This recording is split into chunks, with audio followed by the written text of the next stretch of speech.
So I got this question concerning making money online, more specifically as an ESL teacher. However, this can be done by anyone, whether you're a stay-at-home mom or just a boss babe or just somebody who wants to make passive income on the side. And the question is, do you have to be in a specific country to earn from social media? I know that YouTube videos can make money from anywhere in the world. What about TikTok and Instagram? So in this video, I will of course be answering these questions, but I will also be giving some serious tips and advice that I wish I would have received in the past, and also advice that I would give to a friend that is considering starting a YouTube channel or just trying to make money online. I'll be giving tips on choosing a platform and share with you how I could have made money sooner, as well as how to help you, expedite the process so that you can make money faster. Of course, keep in mind that this is not a get-rich-quick scheme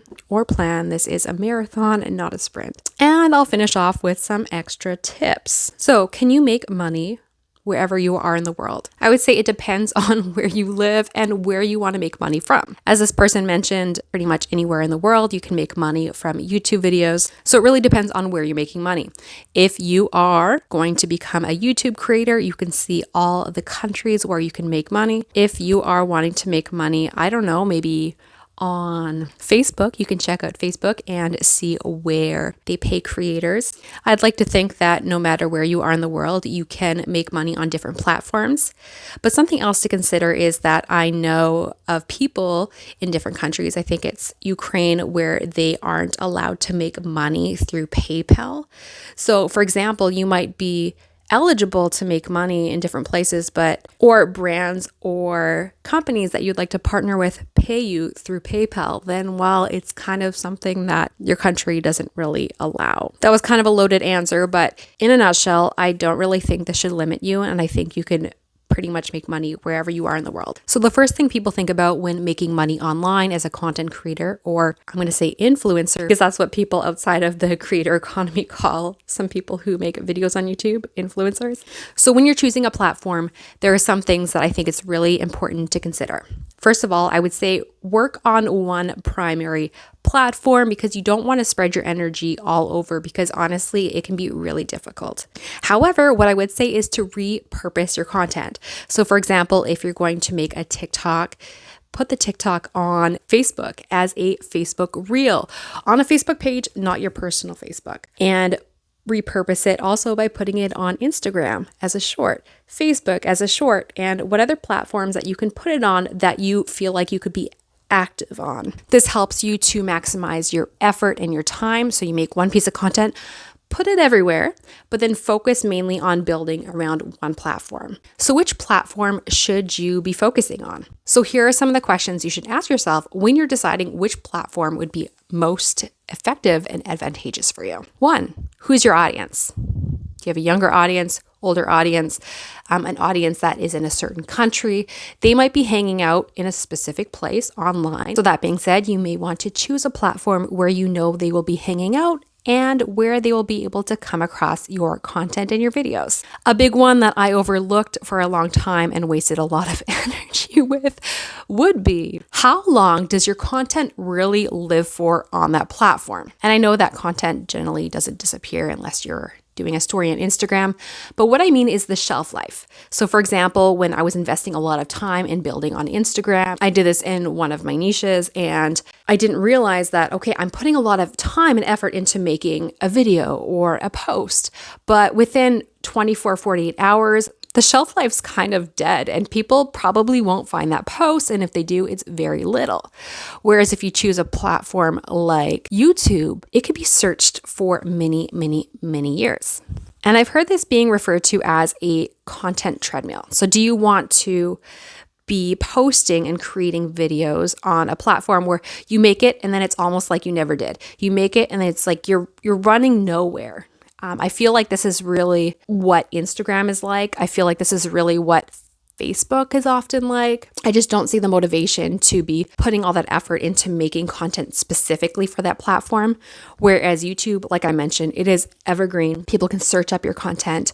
A video that was made 10, 15 years ago can still be watched today and can still be picked up by the algorithm. That being said, of course, I do primarily focus on YouTube, but I also post on all the other platforms. So it's kind of like I'm putting different fishing lines, if we want to use a fishing analogy. I'm putting fishing lines in all different platforms, but I'm putting most of my focus and effort into one platform, replying to comments and whatnot. Because if you're going to make content, why not allow it to continue to work for you, even though there may be less reach long-term on other platforms. So I would say just being really strategic in how you're choosing platforms. I can share with you some things that I find as pros and cons for different platforms.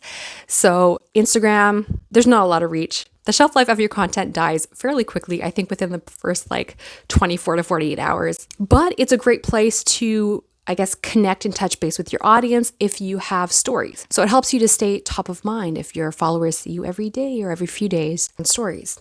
It's low effort, but it kind of keeps that connection, I guess.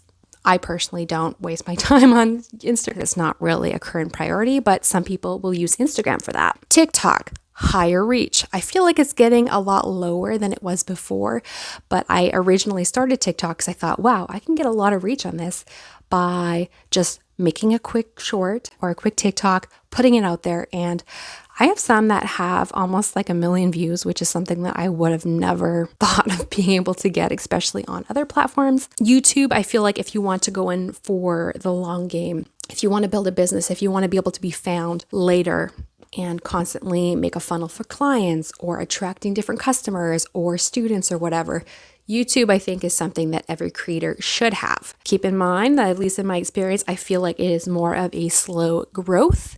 And generally, you're going to want to be making a longer form content rather than YouTube and Instagram, where it could be just short little videos. Long form content takes a lot more time, a lot more energy, and costs more money if you're outsourcing. But in the long run, I do think it is worth it and worth investing in terms of your time and energy and trying to build that, I guess, empire or library of videos. And if you'd like me to make a video on different ideas and ways of growing strategically, whether it be faster or whatnot, I can definitely check out my comments and see if you guys have those questions, but I don't want to overwhelm you with this video. So going back to the main question a little bit, I think you asked, does the country matter, because you know that certain platforms don't really pay, at least people and content creators in different countries. For example, TikTok does not offer the Creators Fund in a lot of countries. I'm in Canada and they don't offer that, so I don't really use TikTok to make money, but I do use it to get more reach. Something I really want to mention is that people often think that, well, if I'm making money online, making videos, being a YouTuber, or TikToker, my only sources of income are those platforms. And that is completely a lie. And I think you are doing yourself a disservice if you decide, oh, well, I'm going to be a YouTuber because I can make money on YouTube. You can start making money before you make money on YouTube. And what I mean by make money on YouTube, I'm talking about the YouTube Partner Program, which is AdSense. This is where when you are monetized on the platform, different companies will pay to put ads in front of your videos and you make income from that. And if you do it correctly and strategically, that money that you're getting from YouTube will just be a small fraction or less than half of what you actually will be making or can be making if you build, I guess, how would I say this? As you build different streams of revenue all around your YouTube. So what are different ways that you can make money or different kinds of streams of income that you can create around and inside your YouTube or your YouTube channel? So of course you have AdSense. And among the ways that you can make money on, for example, let's say YouTube, that includes AdSense, people putting ads in front of your videos. Super thanks. So your supporters can donate money to you. Memberships. Maybe you're going to create a membership around your YouTube channel. Of course, YouTube takes a hefty portion of that, so you might want to look into other kind of membership, but that's just a small piece of the pie. After that, you can find different affiliate programs. What's an affiliate program? This is a program where different companies have. So for example, if you have, I don't know, a program or a product that you know would resonate with your audience, a product that you actually believe in, that you would recommend to friends and probably use, you find these programs and products and you see if they have an affiliate program, which allows you to make money for every referral you get. So for example, a niche that I had on one of my YouTube channels was essential oils, and I have my favorite brands. So when people say, well, what kind of brands do you use? What do you recommend? I can share with them my links. Then the company would give me a cut. Maybe it's 5% of my sales, 7% of my sales, maybe 10% of my sales. It really depends on the program. So by you just sharing products that you love or programs that you love, or that you know your audience would love, you make money through that. Next, of course, are sponsorships, sponsored videos and posts. Maybe you are wanting to sell different services, maybe consulting, classes, like one-on-one classes, which people might charge per hour or per package. So this is kind of a way of funneling your ideal clients and students. You can also start selling your own products, whether it be physical or digital. I prefer digital because one, you make it once and it can just be sold on its own automatically rather than having to pack and create a product every time somebody orders. You may decide to build courses or classes or memberships on your own. So there are plenty of ways that you can build different streams of income. And when you become an affiliate or you have different products or programs that you like, you can just put the link down in the description of each of your videos, which I will do, and you'll see what some of my favorites are. And then of course, if you clicked it, I would get a cut most of the time if it is an affiliate link. But sometimes I will share links of things that I like, even if I'm not an affiliate. Next, I am going to be sharing with you how I could have made money sooner and some things you should consider if you want to expedite the process and make money faster. One is just start. Don't be afraid. It's really hard to start a YouTube channel. I think fear holds a lot of us back, and it held me back for a long time. Also, be consistent, because it's so easy to, of course, just kind of slow down, take breaks a lot, just because, for whatever reason, actually. But of course, take breaks if you need to, but sometimes it's so easy to not be intentional about growing a business and growing a channel. Next, don't rely on platform monetization, which I mentioned before. If you're going to just rely on making money with YouTube AdSense, you're going to be waiting a lot longer and you're going to be making a lot less money. Just to give you an idea, I have yet to achieve the 4,000 hours of watch time in order to officially get monetized on YouTube. Even though I've been doing YouTube, I guess, for, several years, but I've made money with other sources such as affiliates. Another thing is to see what's going on in the creation space. So for example, you guys know that TikTok was a huge competitor for Facebook, Instagram, and whatnot. So I've been working so hard to try to get monetized on YouTube. A follower and fellow content creator told me, Jessie, just put your content on Facebook. I was monetized within I think 2 or 3 months. I've been doing YouTube for at least 5 years now, and I haven't been monetized. Of course, I could be more intentional, but just to say, be strategic in choosing a platform as well. And, repost the content on different platforms because you never know what you might be missing. But then on the other hand, be careful about spreading your energy everywhere, because I know when we are working towards a goal that does take time, it's easy to have shiny object syndrome where we're working towards a goal and we're like, oh, maybe this will get me there faster. Oh, maybe this will be a good idea. Oh, maybe that. And all that time and energy that could have been spent to that one goal is kind of spread out everywhere. So try to find that balance, but then not be distracted. Then also focus on one goal, a main goal. And let's talk about some extra tips that I have when it comes to building a social media presence and using it to make money. Something that is important to know is that it is very possible to start a YouTube channel with pretty much no money or pretty much no investment. For me, I could have easily started under $20 or $30, which I talk about next. I would say as soon as you can, start building an email list. Start a newsletter, even if you don't send out newsletters right away. This is because you never own your subscribers or your customers or your clients when you are on another platform. What I mean is you might have 10,000 subscribers on a platform. One, the problem is, for example, on YouTube, if I put out a video maybe only a small, like maybe 2% of my followers are getting notified that I put a video out.